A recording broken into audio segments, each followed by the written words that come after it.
Hello everyone, today is Monday, August 20th. It's 4:10 p.m.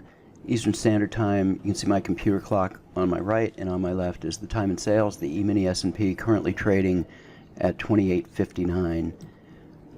It was a great day for the Autotrader. Before I get started, I want to talk about this video that I posted, the video before this one.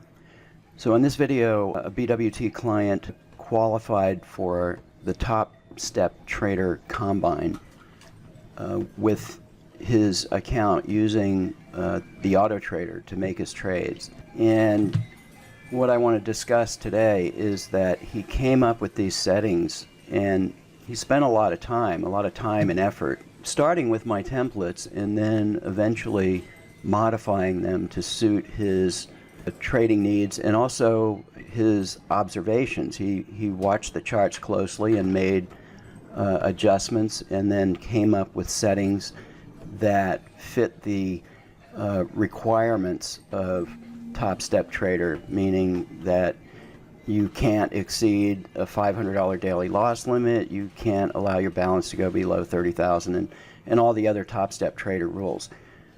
So I got a few calls about this, or a few emails, one in particular where this trader wanted Bob, who is the client who qualified for the program. He expected Bob to just hand him his settings, and I tried to explain to this person that Bob spent a lot of personal time and hard work to come up with these settings, and that traders, just because a trader comes up with profitable settings, no one is entitled to them. Now, if you purchase the Autotrader, I share all my settings because it's different. I'm providing support for the program, and I'm teaching you how to use it. So all the settings in the videos that I make, you're entitled to that.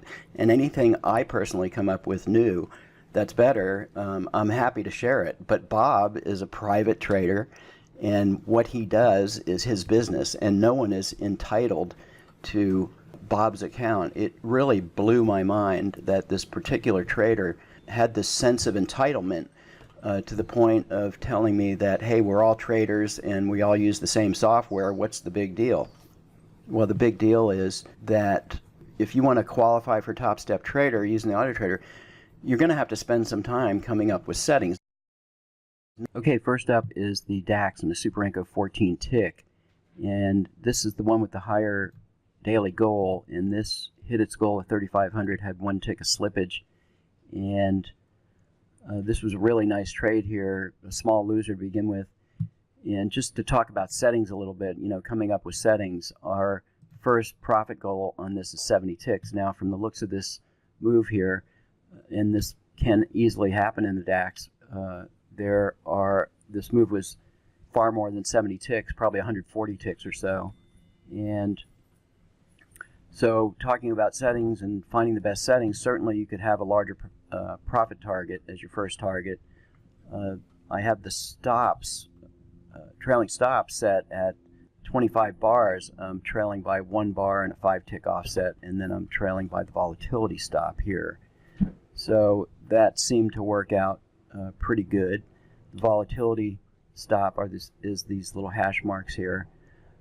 But coming up with good settings is a matter of being a keen observer and looking at your profit targets and the size of your swings and then making adjustments accordingly. Okay, the DAX on the regular Super 14 tick with the $2,000 goal hit its goal and had positive slippage. Very similar trades, but slightly different money management here. Okay, the DAX on the Super 16 tick hit its goal at 2,500, had a tick of slippage. I've only shown this chart a couple of times going higher in time frame on the DAX and seeing how that works, and so far it's working pretty good. A little bit smoother looking swings here, and certainly there was room to move here.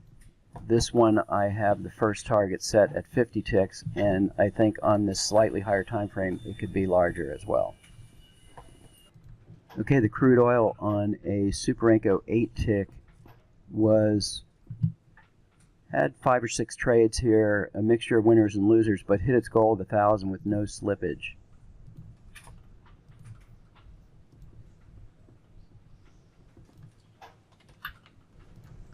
The crude on the Precision Renko 8-tick has really been doing great. This had 2 winning trades and hit its goal of 1,000 with 1 tick of slippage.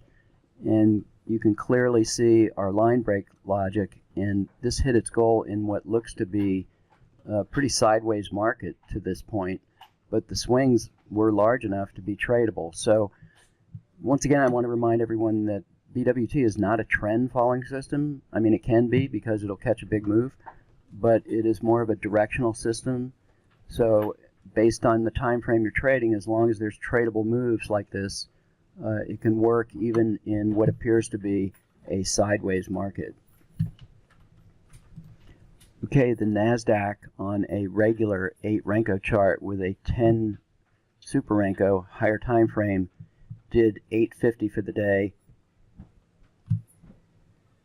The DAX on a 233 Heikin Ashi has been doing really well. Today it lost 150, as you can see here, but it made an equity high of over $800 here. The DAX on a 150 tick line break chart doing decent today at 825 on 2 contracts. The E-mini S&P on a Super Renko 2 tick with a 4 Super Renko higher time frame did 525 on 2 contracts. Okay, the Russell on a 1597 Heikin Ashi chart had a single trade and did $400 on 2 contracts. The gold on a 233 Heikin Ashi had a modest gain of 140.